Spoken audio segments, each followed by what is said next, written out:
I spent so many nights sleeping on me, but I finally realized I'm all that I need. Hey y'all, and welcome to Through My Lens podcast. I'm your host, Lindsay, and this podcast was created to help motivate and inspire and grow with women that is constantly the overachiever, yet constantly overlooked.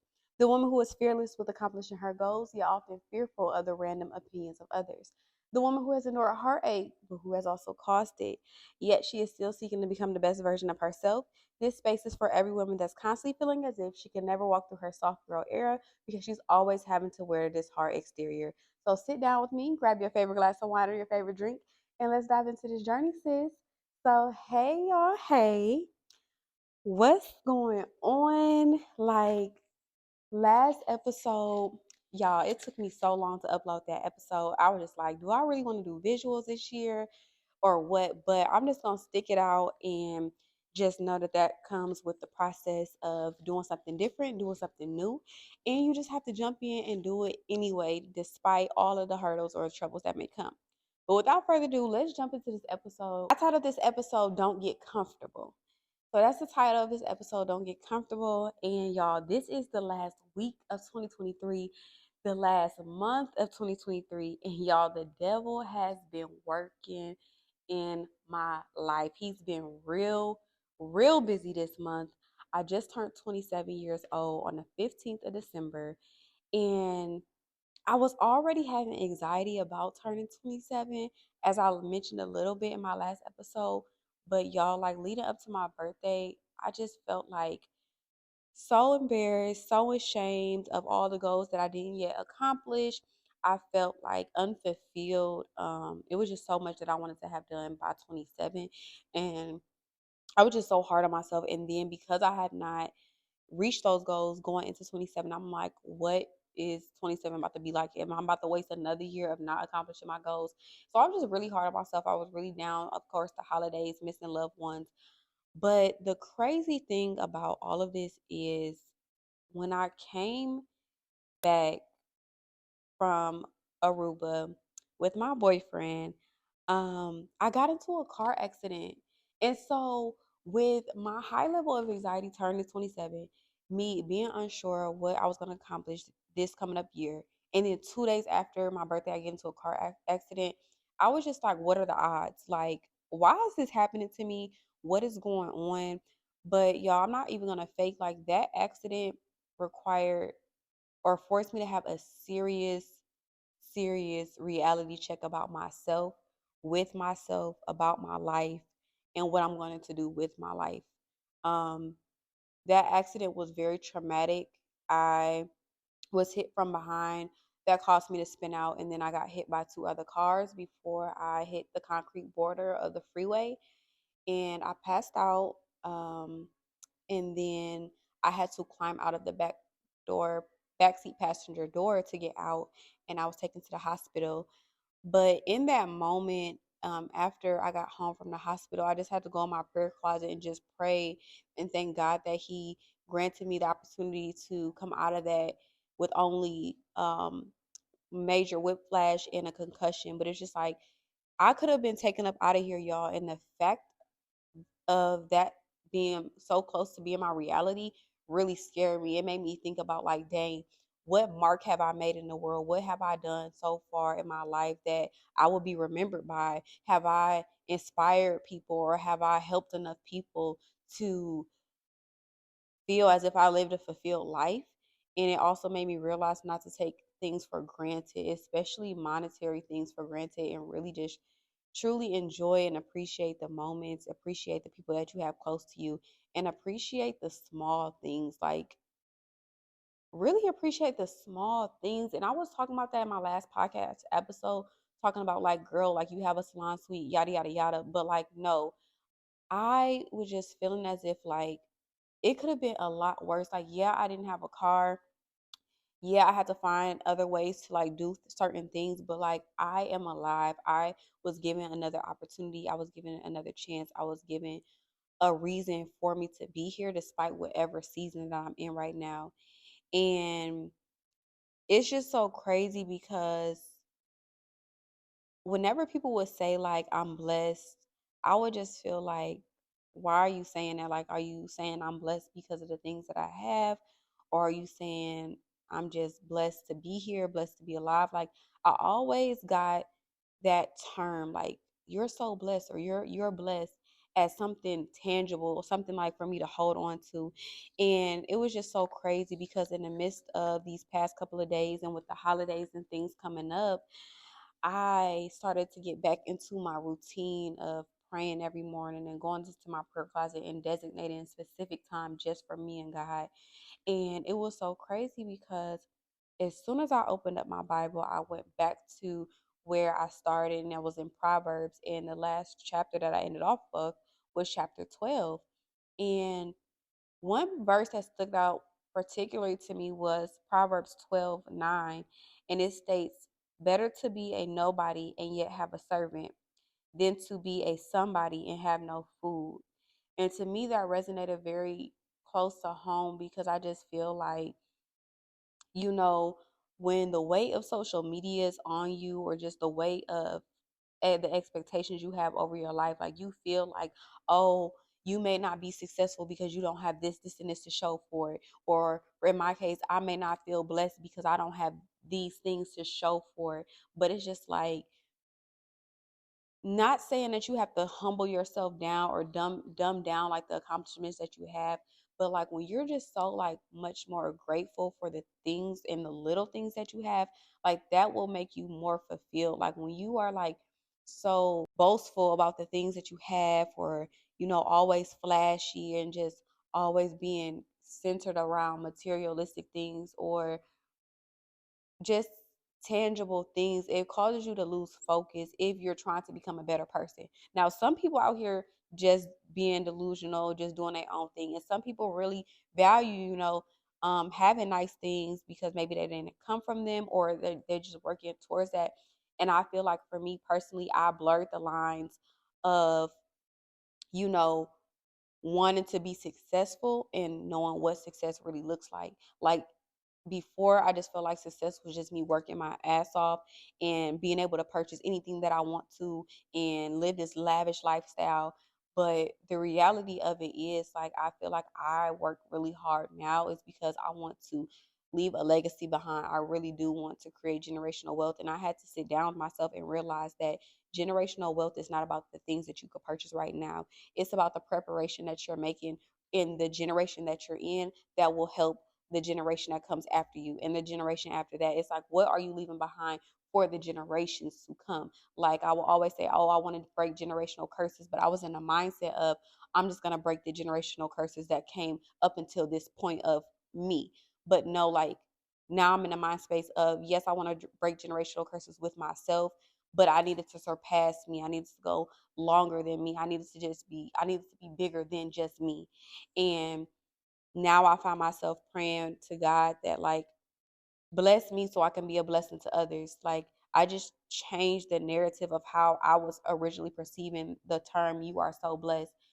I just pray for that now. Like, I want to be a blessing to someone else. I want to be, used in a way that I've never been used before, and it requires you to do things that you've never done.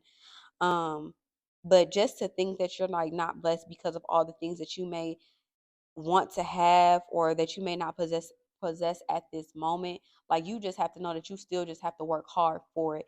And I feel like that's where the title comes into not being comfortable, because I feel like I was living a very comfortable lifestyle for the most part. Even with me working at American Airlines, I still was being comfortable with my schedule. I was being comfortable with um the lifestyle. I just got comfortable. And I don't want to be in a state of comfortable. I want to live a comfortable lifestyle. Don't get me wrong. Like, I don't want to struggle. I don't want to ever experience my lights being turned off again. Or I don't want to ever experience going into a bank and like not being able to get a loan for something, or being turned down for a business building that I may want to open. But like, I just had to just change my mindset in general and just realize that, like, it's so much more work to do, but also be grateful along the way and understand that it's a process to get to where you want to be. So don't just remain stagnant. I know a lot of people that are around me that associate with me that are comfortable in the space that they're in. And I feel like that also really depicts on the people that you have around you. If you have a lot of people around you that's comfortable in what they're doing, comfortable just doing their 9 to 5 and going home, comfortable and just living how they live and don't really have no desire to do better or get better or learn new things or try new things out, like then that it unintentionally causes you to be comfortable, And I don't ever want to remain comfortable. I don't ever want to remain stagnant. And I notice one thing about myself is that I'll start something, but I don't stick with it unless it's something I really, really, really want to do. Like doing hair is something I always wanted to do. But having a strict gym routine, that's not something I always want to do, but I know that that's will help me be strict in other aspects of my life. So like now I'm just trying to practice on having a set morning routine, and I just know that like if I can just get through a month of having a set morning routine, that can roll over and snowball effects into having a more routine in other areas of my life that will ultimately allow me to be successful. And I don't know, y'all, I just feel like also going back to saying just needing tangible things, you can have like a million things, right? And still feel empty. Like, have y'all ever been around people and like older people and they might not have like the latest this, the latest designer, or the latest car or the latest anything, right? But they be having so much peace. Like, have y'all ever been around people who like will have less than you, but they are so fulfilled and they have so much peace? Like, that's the level that I'm trying to get to. Like, I want to be so comfortable in a real high level of like peace and clarity and just knowing like, girl, you are all right. Like you're living a good life. Like you're living a very good life. You have really good lifestyle. You made something out of yourself. Like you can be chill. Like you could take a break. Like that's ultimately what I want to do. And I just realized also like this is one of the notes that I took from my Bible verse from Proverbs is that prosperity and good health may not look like being rich in wealth. But if I remain rich in hope in the things that I cannot see or the things that I cannot touch, then I can change my entire life in a far more way than wealth could ever take me. And I truly, honestly believe that. I feel like if I am hopeful for the future, hopeful in me waking up every day and hopeful that I'm going to show up for myself, hopeful in reminding myself to not get comfortable, not get stagnant, not get complacent with where I am, like that's going to take me so much further than what I feel like money will take me. Like, y'all see people will have $1 million and they still be depressed. You see celebrities, they can have everything that they ever wanted and still be going through things or just facing adversity in general. Like, y'all, like, I hope y'all getting what I'm putting down, picking up what I'm putting down. But it's just like, I want to be just so rich in my faith. I want to be rich in my relationships. I want to be rich in the woman that I'm becoming. Each day when I'm praying, I'm asking God to help me become a better woman, help me become a better friend, help me become a better spouse, help me become a better employee or better boss. Like I just always want to become better, and I feel like for the longest time in order for me to get to that level of being better, I have to stop being comfortable in where I am and stop being so complacent in the stages that I am, and also reminding myself that despite the small things, like don't despise the small things, don't despise the small beginnings, don't despise where you start from, where you came from, what your family past is like, what you grew up like you can change any aspect of your life at any given time. And I just feel like this was the perfect episode going into 2024 because like that is our mindset going into 2024, not being comfortable, being grateful for everything, the smallest things, and being hopeful for the things that we cannot see or cannot touch. Like those are the real life goals for 2024. Everybody always say like new year new me, and it kind of always have a negative condescending way about like, oh, leaving people behind or trying to flex on people, or just trying to be boisterous about things. But really, like when you start a new year, for me, I start my new year when I turn a new age. But when you start a new year, that's a whole new set of 365 days that you have to conquer your goals, to get into the gym, to reach your fitness goals, to build your credit, to read new books or just learn new things, try new things.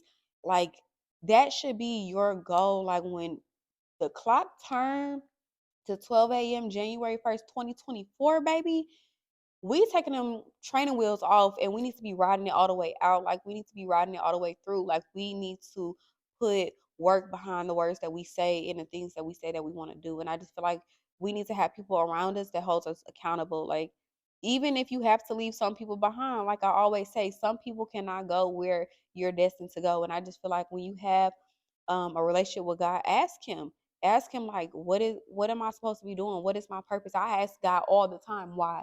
And I know sometimes in like older churches, they'll say like, oh, you're not supposed to ask God why this or why that. But no, like I ask him like, God, why is this happening to me? Reveal what is happening to me and allow me to understand what is happening to me. I just want to be more understanding, more knowledgeable, open up my eyes to the things that I may not see. Because a lot of things that we're going through is right in front of us.